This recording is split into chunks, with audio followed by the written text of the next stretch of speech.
is 6 a.m. and the presidential race remains undecided as you wake up. We believe we're on track to win this election. Joe Biden says he has a path to the White House, but President Trump claims the victory is his. This is a fraud on the American public. Frankly, we did win this election. We're live with overnight updates on the key swing states that will determine this election. And Colorado turned out in record numbers. The voter turnout has been fantastic. From a key Senate race to important initiatives on abortion, paid family medical leave, and the Gallagher Amendment, we have live team coverage on this special edition of Denver7 News at 6. And good morning to you. We want to get straight to those swing states that will decide the presidential election this year. First, the one with the largest electoral votes up for grabs, Pennsylvania with 20. 75% of the votes have been counted. President Trump leads by about 600,000 votes there. And in Wisconsin, it is a virtual tie. Joe Biden leads President Trump by only 21,000 votes right now. And in Michigan, the race is also in a virtual tie, with both having 49% of the vote. Good Wednesday morning. Thanks for joining us. I'm Molly Hendrickson. And I'm Brian Sanders. We do have a lot to get to this morning, and you can always find the results for Colorado's elections throughout the hour right there on your screen. But first, we want to get to meteorologist Lisa Hidalgo and our Denver7 forecast. Lisa, another gorgeous day ahead.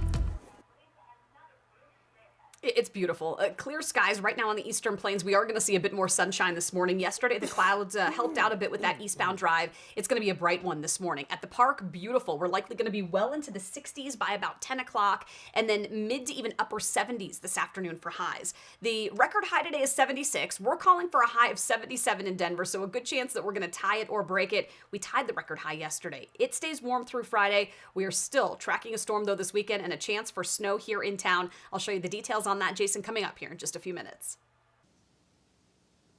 The drive right now is all about overnight construction. It is just now getting picked up. Lanes are just now opening out in Golden along Highway 6, just on the west side of town. Take a look from the camera there, and you can see that they are just now picking up the cones. I just saw a few folks heading west up to the tunnels, and that's where they were doing some tunnel work along Highway 6 up to Central City Blackhawk. Now take a look at I-25 over there at Toma Road. The southbound side, we have it down to a one-lane configuration south of Castle Rock, and it will be like that until maybe even 11 o'clock this morning. So right now, seeing some pretty extensive delays on that southbound side. Highway 105 just to the west can get you around it a little bit faster. Highway 83 to the east can also get you around that work a little bit faster as well.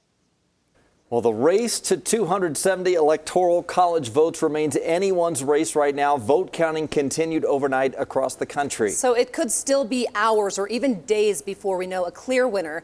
This is a look at the latest electoral college map. Joe Biden currently stands at 238 electoral votes compared to President Trump's 213. New overnight, President Trump declared himself a winner, saying, "We are leaving the door open to fraud by continuing to count votes after Election Day." This is a major fraud in our nation. We want the law to be used in a proper manner. So we'll be going to the U.S. Supreme Court. We want all voting to stop. As I've said all along, it's not my place or Donald Trump's place to declare who's won this election. That's the decision of the American people. But I'm optimistic about this outcome. So if neither candidate wins the Electoral College, House members could choose the new president. The Senate would choose the vice president. It's only happened once in 1824 when John Quincy Adams was elected president. Well, as we mentioned earlier, the race will really come down to a few swing states still counting ballots, and they could be for days. Political reporter Joe St. George joins us from our nation's capital this morning. Joe, let's talk about the big state up for grabs, which is Pennsylvania with 20 electoral college votes.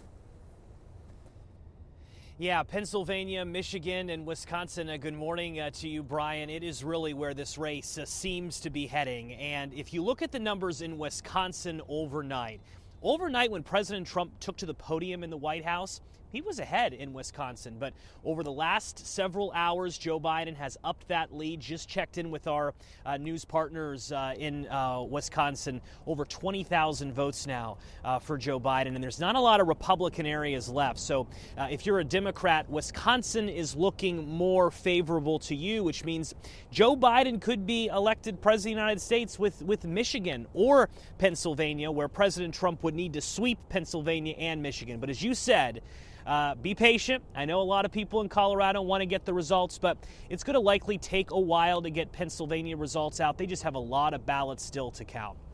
Yeah, didn't start counting them until yesterday morning. Joe St. George, live for us in Washington. Thank you. Here in Colorado, Democrats has successfully flipped a U.S. Senate seat. Former Governor John Hickenlooper beat incumbent Republican Cory Gardner by more than 10%. And Denver7's Nicole Brady joins us live this morning. Nicole, this is really not a huge surprise here. No, and I think the nice thing you can say about Colorado right now is we didn't have a lot of surprises. We can just sort of rest easy now. This was the first big Senate race called last night. Gardner was considered the most vulnerable Republican up for re-election. Last night, Gardner was gracious in his concession speech, pledging to support John Hickenlooper in any way he can. Please understand, to all the people who supported our efforts tonight, that his success is Colorado's success. And our nation and our state need him to succeed. We need to be united together. We've got to get Washington working for everyone. Regardless of which party ends up controlling the Senate, I want you to know that I will work with anyone and everyone to help Coloradans. So as far as which party ends up controlling the Senate, well, the Democrats scored the wins in Colorado and in Arizona, with astronaut Mark Kelly beating Martha McSally there in Arizona. But that's not enough to flip the Senate. And we are still watching two key races. North Carolina and Maine have not been called yet, but right now both are leaning toward the Republican incumbents. Brian. All right, thank you, Nicole. Meanwhile, here in Colorado, a big win for the GOP in the 3rd Congressional District on the Western Slope. Conservative and Trump loyalist Lauren Boebert beat out Democrat Diane Mitch Bush, who is a former State House member from Steamboat Springs. Boebert is the first woman to represent the district, encompassing all of western and some parts of southern Colorado. In the 1st Congressional District, making up mainly Denver County, the AP called the race for Democratic incumbent Diana DeGette. She's represented the 1st Congressional District since the late 90s. And the 2nd Congressional District, including Boulder, Broomfield, and Fort Collins, went to incumbent Democrat Joe Neguse, handily defeating Republican challenger Charlie Wynn. And we're going to be checking in on the state ballot measures all throughout the morning here on Denver 7. Prop 118 passed, ensuring employees get paid family and medical leave. Denver 7's Micah Smith joins us live from the newsroom with what this means for your family. Micah. Molly, when I last checked the numbers, 57% of voters voted yes on the paid family and medical leave law. Proposition 118 will require employers to give workers up to 12 weeks of paid time off for childbirth and medical emergencies. Overnight, Colorado became the 9th state to pass this kind of legislation, but it's the first state in which voters have been asked to decide this issue. Progressives throughout our state have been trying to get this legislation passed for more than 5 years. But many on the opposing side of this issue say this will cost jobs and a lot of money in the long run. The money to pay for paid medical leave will be funded by premiums of about 1%, with employers and employees splitting the overall cost. Those premiums will begin being collected in 2023, and mandatory paid family and medical leave will take effect in 2024. Live in the newsroom, Micah Smith, Denver 7. Thank you, Micah. We can't forget results in Colorado will not be made official until the end of the month. Denver 7's reporter Eric Luford joins us live from the Denver Elections Division to explain the voting results reporting process. Good morning, Brian. As we take a look at the results, the Secretary of State's office says that they will not be certified until November 30th, with the exception of any recounts. So close races, close measures could go into December. Now take a look here, though. We're obviously going to follow all of the counties across the state. This is the Denver Elections Division, for example.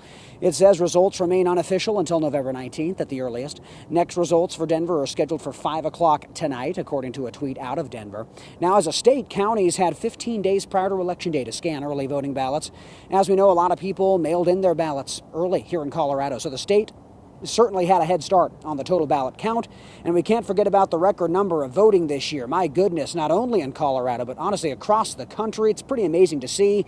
But that also means more work in every single county across the state. That could slow down final results. So obviously not a big deal for the big races that have already been called. Of course, we're talking about Cory Gardner, John Hickenlooper, the presidential race here in Colorado. Those close races we'll keep an eye on.